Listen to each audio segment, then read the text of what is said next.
Welcome back to Commodity Corner for week ending July 4th, 2025. I'm going to leave the charts this time specifically in RTH for specific reasons. We're going to get into it why. I'm leaving them with the gaps on purpose. So let's just start with oil and let's just get started because we have a lot to talk about. So here we go.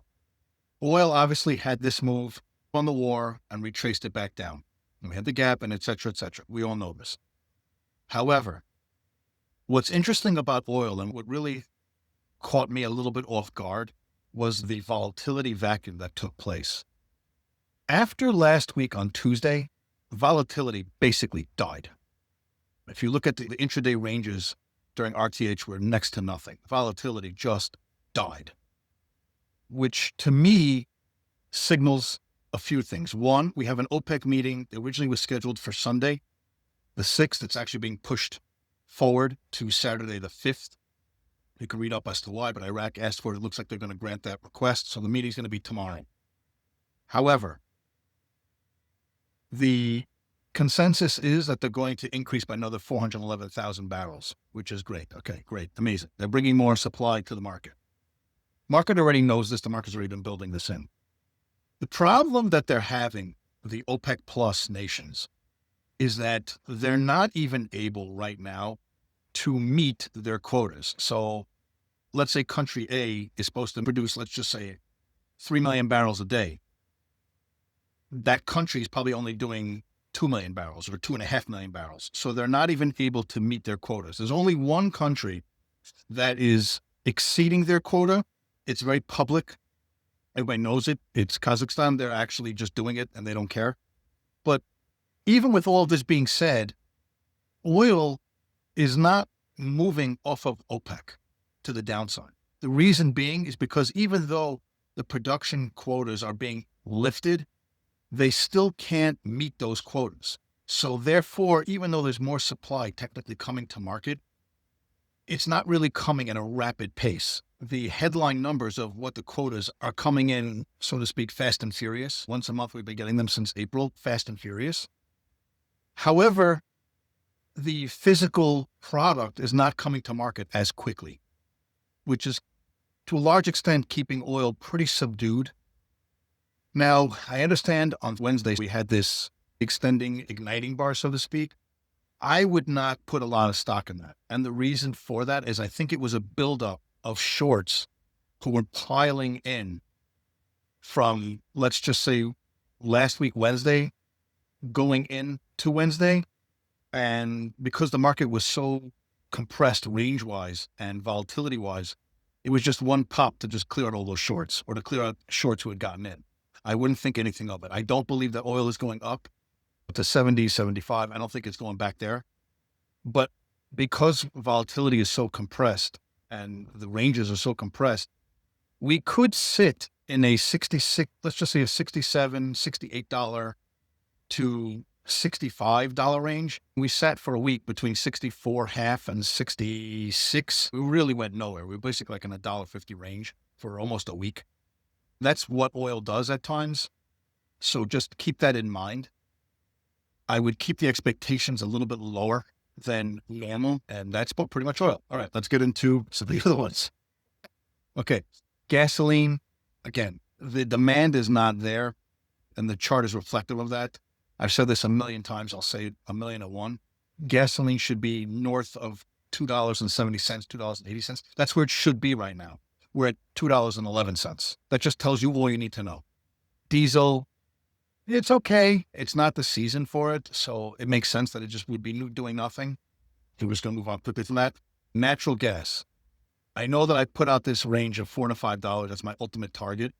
I still believe that's coming. I know you're going to say the market's proving me wrong. Yes, the market is proving me wrong. Technicals are proving me wrong 100%. It's not based off of technicals. It's based off of fundamentals. That's really where I'm looking at it from. Technicals, I trade what's in front of me, not what I want. Fundamentals, in my mind, I have a range of where I think it's going and where it should live. What took place that's keeping it under, let's just say, 350? What's happening? So there are reports that the weather is going to be cooler this summer than originally anticipated. So you're going to say, what do you mean cooler? What does that mean? Why should that affect natural gas? Well, if weather's cooler, then electricity demand will be not as great, which, as we all know, or if you don't know, natural gas powers the turbines that makes electricity. So if the power demands are not as great as originally anticipated, then they're not going to need as much supply of natural gas. The injections have been more and more than originally anticipated, so they've been also on the bearish side, which is also not helping. So that's really why natural gas is struggling over here. Does it take much for natural gas to get going? No, it does not. However, right now, I would say it's more cookie than anything else. Cookie with natural gas, right? The reality is it's really stuck in this choppy, sloppy, range bound yuck. That's really all you can say about it. It's really just more like a yuck pattern. I'm going to copyright that. But I would be, again, managing expectations. With natural gas, it's a little bit sneaky. It doesn't take much. It just takes one thing and you can get some kind of crazy gap and then off to the races it goes. You have to be aware of it, but at the same time, you also have to understand that right now it's a little bit on the deader side. Okay. All right. Let's go into some other stuff. So what really had a good week, or what really took off Wednesday was the grain spaces. There were grain reports that came out, and that helped matters.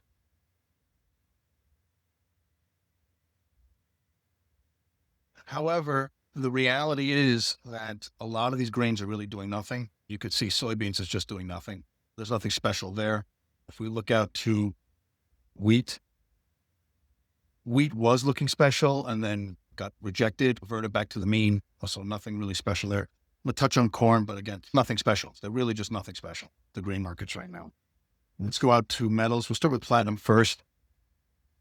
Platinum continues to hold where it needs to.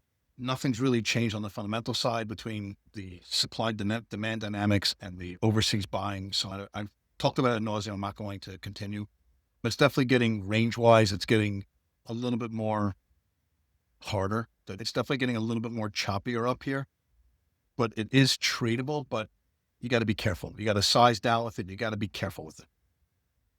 We'll get to gold last. Silver, hanging out, not doing much, it's looking for something. Yes, that's the truth. It's looking for something. It's looking for some kind of catalyst to get this thing going. Right now, it's just dead. But if you look at and again, I left these on RTH for a reason. I wanted you to see how these things develop, because it's very hard when you're looking at 23-hour, 24-hour charts to really get an idea of what's really happening, because you get all these bars all over the place. So when you do RTH, you get a better sense of what's really going on. So if you look out over here, you could see silver, you see like this, I don't even know if it's a V, a W, I don't even know what you would call this, but when you look out, look over here and then look right over here. Same kind of deal. You see that? It's almost this, obviously the bars are not the same, but it's somewhat the same type of pattern, and then off it goes. So I would use this as your reference for here. That's the way I would look at it. I would use this area as a reference for what may happen over here to forecast. Okay. So go to gold. Gold, you could see gold had a great move, and then look at this. Now, I know these are not 24-hour charts. I left it on purpose as RTH. I want you just to get a visual of what's really happening, as opposed to just looking at a 24-hour chart and you think everything is amazing or everything is gorgeous and wow, wow, wow. When you look at it from a more of a objective perspective and you take a look at what's really going on throughout the trading day, it becomes a different picture. So if you look at it, gold, it's really nothing. Right now, it's really a whole big nothing. So just keep that in mind. Okay. Let's look at one last one. Mr. Coffee. So coffee was very interesting because coffee has been breaking down. It took out multi-month lows. You could see it clearly on the monthly over here. And it's clearly falling. I would venture to say it's probably looking for this 240, 250 area. It's probably where it looks like it wants to go. Even on the daily, just quickly on the daily, you could see it just basically just rolled over. So it looks like that's where it wants to go. And that's about it. Just for a recap, we may have some kind of constructive movement next week in oil.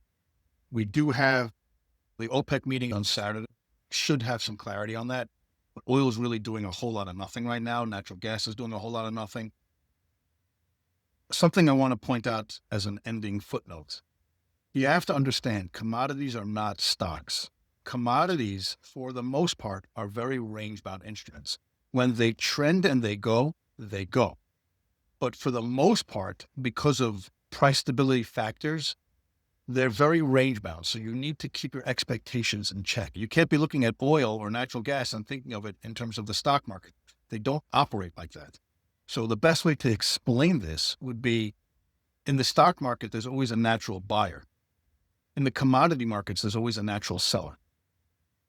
That doesn't mean always be buying stocks and always be selling commodities. That's not what it means. What it means, though, is that stocks, you're investing in companies for the growth of the company to continue to grow and for earnings to grow and for the company to do better and better. Commodities are consumption-based products. So you're harvesting grains or you're drilling for oil or natural gas because it's going to be consumed. So you're always buying it to sell. Now, that doesn't mean blindly short them. That's not the way it works.